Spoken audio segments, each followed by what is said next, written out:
Hello guys, എല്ലാവർക്കും സുഖമല്ലേ? അപ്പോ ഞാന് നിങ്ങളുടെ മുന്നിൽ വന്നതെന്ന് പറഞ്ഞാൽ നമ്മളിപ്പോ കുറച്ച് ദിവസമായി സിനിമ ഇൻഡസ്ട്രിയിൽ അല്ലെങ്കിൽ സിനിമാ മേഖലയിൽ ഒരു വലിയൊരു പ്രതിസന്ധികളൊക്കെ ഇങ്ങനെ ന്യൂസിലൊക്കെ ഇങ്ങനെ കണ്ടുകൊണ്ടിരിക്കുകയാണ്. അപ്പൊ നമ്മള് അതിപ്പോ എന്താ പറയാ, എന്താ ഈ ഹേമ കമ്മിറ്റി അതിന്റെ റിപ്പോർട്ട് പുറത്തു വന്നു. പല പിന്നെ ഒരു താരങ്ങളായി ഓരോ ആർട്ടിസ്റ്റുകളുടെ അഭിപ്രായങ്ങൾ ഇങ്ങനെ കേട്ടുകൊണ്ടിരിക്കുകയാണ്. അപ്പൊ എനിക്കും തോന്നി എന്താണ് ഈ ഹേമ കമ്മിറ്റി.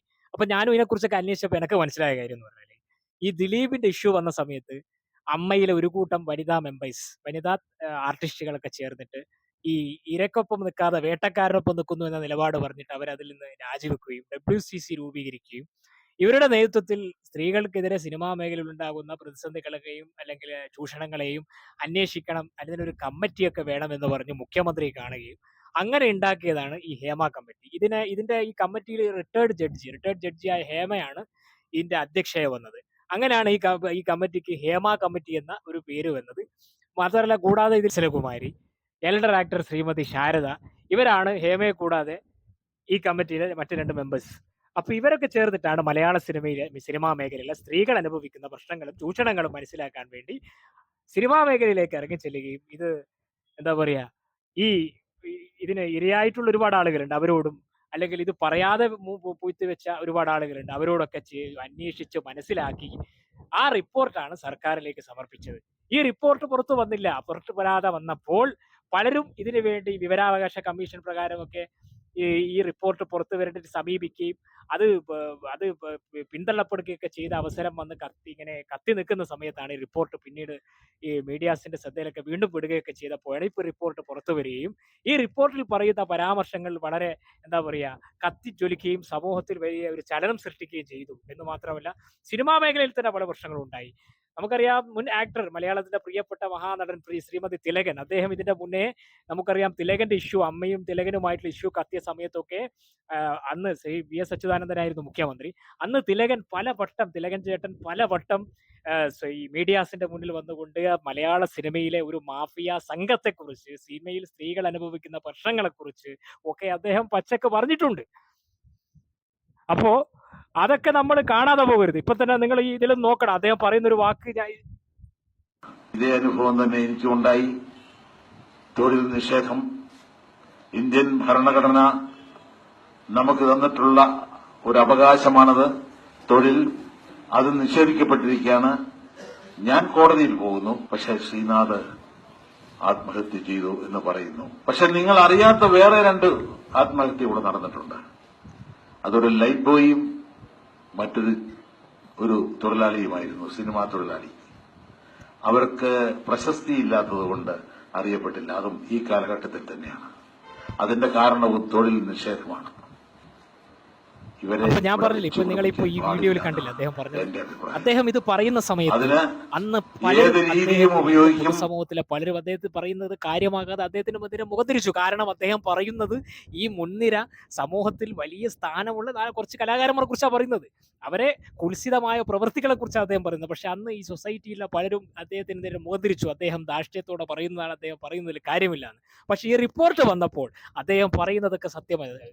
ഇവിടെ ഇപ്പോ ഒരു സത്യം വിളിച്ചു പറയുമ്പോൾ ആ സമയത്ത് ആരും അംഗീകരിക്കില്ല. അവരെയൊക്കെ മരണശേഷമായിരിക്കും അത് സത്യമായിരുന്നു എന്ന് മനസ്സിലാവുന്നത്. അങ്ങനെ ഒരു ഏറ്റവും വേദനാജനകമായൊരു അവസ്ഥ നമ്മുടെ സമൂഹത്തിലുണ്ട്. അപ്പൊ മലയാള സിനിമ ഇൻഡസ്ട്രി എന്ന് പറയുന്നത് ആരുടെയും എന്താ പറയുക കൈപ്പിടിയിലല്ല. അത് അങ്ങനെയുള്ള ഒരു തലം, ഒരു മാഫിയ ഉണ്ടെങ്കിൽ അത് തകരണം, അത് ഈ റിപ്പോർട്ടിലൂടെ തകരണം എന്നാണ് പറയുന്നത്. ഇവിടെ തിലകന്റെ മകൾ പറയുന്ന ഒരു കാര്യം ഞാനിപ്പോ നിങ്ങളുടെ മുന്നിലേക്ക് വെച്ചുതരാം. അദ്ദേഹത്തിന്റെ മകൾ പറയുന്നത്, ആത്മയിൽ നിന്ന് അച്ഛനെ വിലക്കിയത് ആരാണെന്ന് അച്ഛന് വ്യക്തമായിട്ട് അറിയാം, എനിക്കും അറിയാം. ആ വ്യക്തിക്കെതിരെ സംസാരിച്ചാൽ അച്ഛന് നേരെ ഗുണ്ടായുസവും നടത്തി. അച്ഛൻ്റെ കാറൊക്കെ അടിച്ച് പൊളിക്കുകയൊക്കെ ചെയ്തായിരുന്നു. അതിനുശേഷം ഒരു ഭീഷണി കത്ത് വന്നിരുന്നു വീട്ടിലേക്ക്. അത് എഴുതിയിരിക്കുന്ന ഡയറക്റ്റായിട്ടല്ല, ഒരു എന്താ പറയുക മഹാഭാരത കഥയും എടുത്ത് ഇങ്ങനെ ഒരു വേറെ രീതിയിലാക്കിയിട്ടാണ് അയച്ചിരുന്നത്. അപ്പൊ ഇങ്ങനെയൊക്കെ മാനസികമായിട്ടും തളർത്തി അച്ഛനെ. അപ്പോ ഇതൊക്കെ നിങ്ങൾ കാണുന്നില്ല, അദ്ദേഹത്തിന്റെ മകളാണ് ഈ പറയുന്നത്. ഈ ഒരു അവസരം വന്നപ്പോൾ അവരിത് പറഞ്ഞു. അന്ന് ഇവർ ഇത് പറഞ്ഞിരുന്നെങ്കിൽ അന്ന് ഇതൊക്കെ തള്ളിപ്പോയനെ. പക്ഷെ ഈ ദിലീപിന്റെ ഇഷ്യൂ വന്നതിന് ശേഷം ദിലീപ് സംഘടനയിൽ നിന്ന് ഒരു കൂട്ടം ആർട്ടിസ്റ്റുകൾ രാജിവെക്കുകയും ശ്രീമതി രേവതി, അതുപോലെ പത്മപ്രിയ, പാർവതി തിരുവോത്ത് അങ്ങനെയുള്ളവർക്ക് ഒരുപറ്റം ആർഷികൾ രാജിവെക്കുകയും WCC രൂപീകരിച്ച് അവർ ശക്തമായി പരാതി കൊടുത്തത് കൊണ്ടാണ് ഈ കമ്മിറ്റി നിലവിൽ വരികയും റിട്ടയർഡ് ജസ്റ്റിസ് ഹേമയുടെ നേതൃത്വത്തിൽ ഈ കമ്മിറ്റി നിലവിൽ വരികയും ഇതിനെക്കുറിച്ച് അന്വേഷിക്കുകയും ചെയ്തു. ഇത് പുറത്തു വന്നു, റിപ്പോർട്ട് കഴിഞ്ഞ് സർക്കാരിൽ സമർപ്പിച്ചിട്ടും ഏതൊക്കെയോ മലയാള അല്ലെങ്കിൽ അതിൻ്റെ ഒരു ഇതുകൊണ്ടൊക്കെ ആയിരിക്കും ഇത് പുറത്തു വരാഞ്ഞത്. കാരണം ഇപ്പോൾ ഈ അല്ലെങ്കിൽ ഒരുപാട് പേര് ഇത് നമ്മുടെ മുന്നിൽ ഇങ്ങനെ വ്യക്തമായിട്ട് ശ്രീ വിനയൻ, സംവിധായകൻ വിനയൻ ഇതിന്റെ മുന്നേ തിലകന്റെ ഇഷ്യൂ ഉണ്ടായ സമയത്തൊക്കെ അദ്ദേഹം പലവട്ടം പല കാര്യങ്ങളും വ്യക്തമായിട്ട് പറഞ്ഞിട്ടുണ്ട്. അതിന്റെ പേരിൽ അദ്ദേഹത്തെ ഒരുപാട് പേര് ക്രൂശിച്ചു, അദ്ദേഹത്തെ ഒരുപാട് വിലക്കി. അപ്പൊ സിനിമ എന്ന് പറയുന്നത് ഒരുപറ്റം ആളുകളുടെ കയ്യിലുള്ളതൊന്നുമല്ല. സിനിമ ജനകീയമായ കലയാണ്. അത് എല്ലാവരും ഒരുപോലെയാണ്. എല്ലാവർക്കും ഈക്വാലിറ്റി വേണം. ഇങ്ങനെയുള്ള ചെറ്റത്തരങ്ങൾ ചെയ്യുകയും എന്നിട്ട് അത് സൊസൈറ്റിയുടെ മുന്നിലേക്ക് വരുമ്പോൾ ഇങ്ങനെയൊന്നും ചെയ്യുന്നില്ല, ഞങ്ങളെല്ലാം ഒന്നാണെന്ന് പറയുകയും ചെയ്യുന്ന ഈ ഇരട്ടത്താപ്പ് മാറ്റണം. മലയാളം ഇൻഡസ്ട്രി ആയിക്കോട്ടെ, ഏത് സിനിമ ഇൻഡസ്ട്രി ആയിക്കോട്ടെ, അത് കലയാണ്, ജനകീയമാണ്. അതിലിങ്ങനെയുള്ള മാലിന്യങ്ങളോ മാലിന്യ പ്രവർത്തിയോ പാടില്ല. അതിനെതിരെ പ്രതികരിച്ച ആളാണ് തിലകൻ ചേട്ടനെ പോലെയുള്ള സംവിധായക വിനയനെ പോലെയുള്ള കുറെ ആളുകൾ. ഇവിടെ തിലകൻ ചേട്ടന്റെ മകൾ പറയുന്ന ഞാൻ ഒന്നും കൂടി ഇതിലേക്ക് ആഡ് ചെയ്യാം.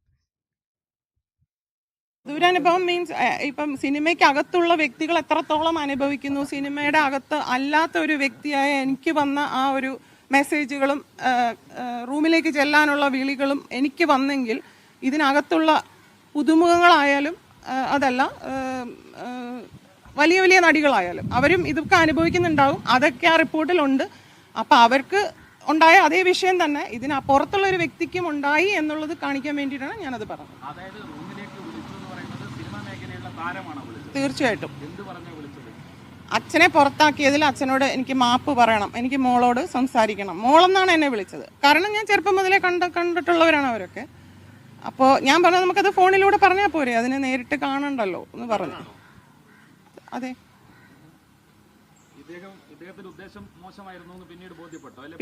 പിന്നീട് വന്ന മെസ്സേജുകളിൽ നിന്ന് എനിക്ക് ബോധ്യപ്പെട്ടു.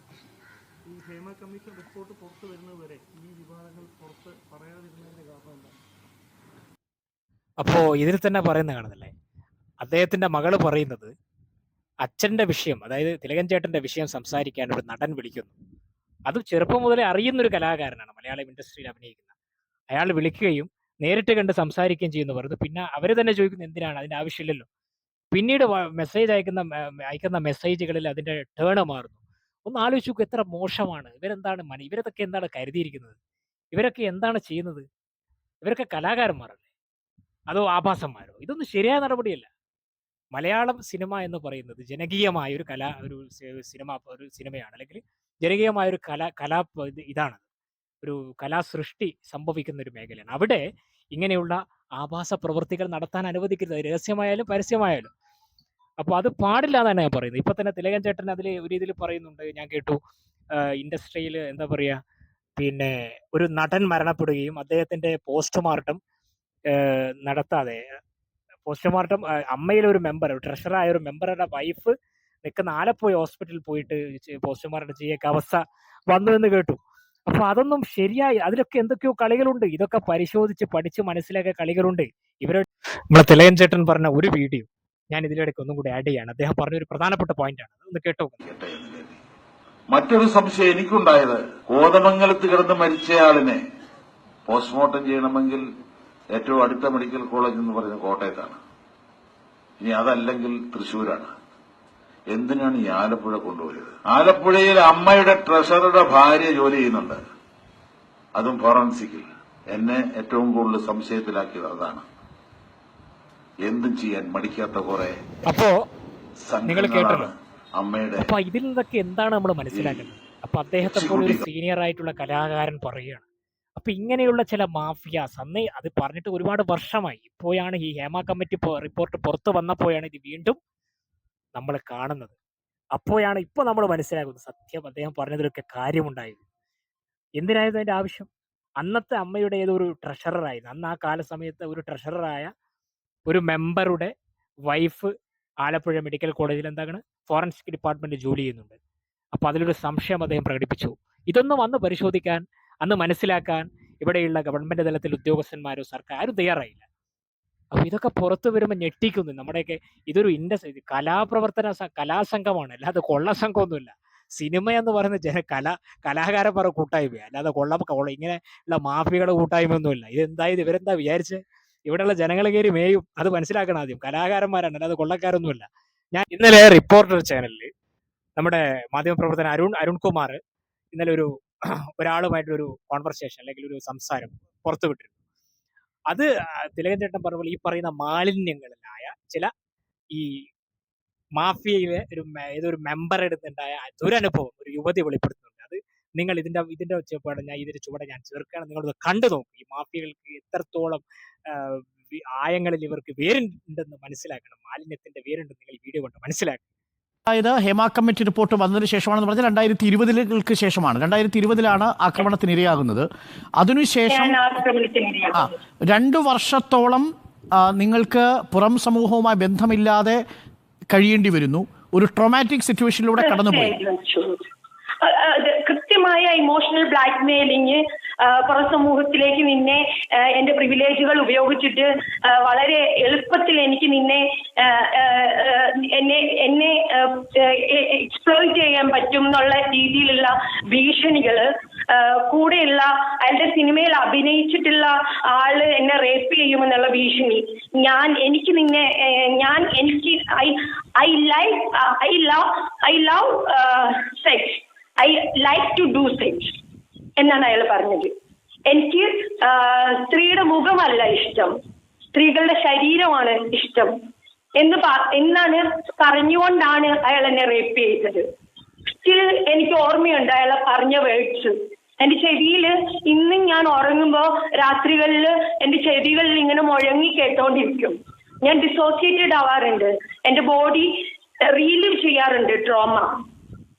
സോഷ്യൽ മീഡിയയിൽ നിങ്ങൾ പറഞ്ഞതുപോലെ സൈബർ ഇടങ്ങളിൽ ഇരുന്ന് എന്നെ പോലെ സർവൈവേഴ്സ് സംസാരിക്കുമ്പോൾ അവരെ ബുള്ളി ചെയ്യുന്ന ആൾക്കാർ അല്ലെങ്കിൽ അവരെ അബ്യൂസ്. അപ്പോ ഈ പറയുന്ന മാലിന്യമായ ഈ പറയുന്ന മാഫിയയിലെ ഒരു എബിൻ പറഞ്ഞതാണ് ഈ പറയുന്ന സ്ത്രീ പറയുന്നത്.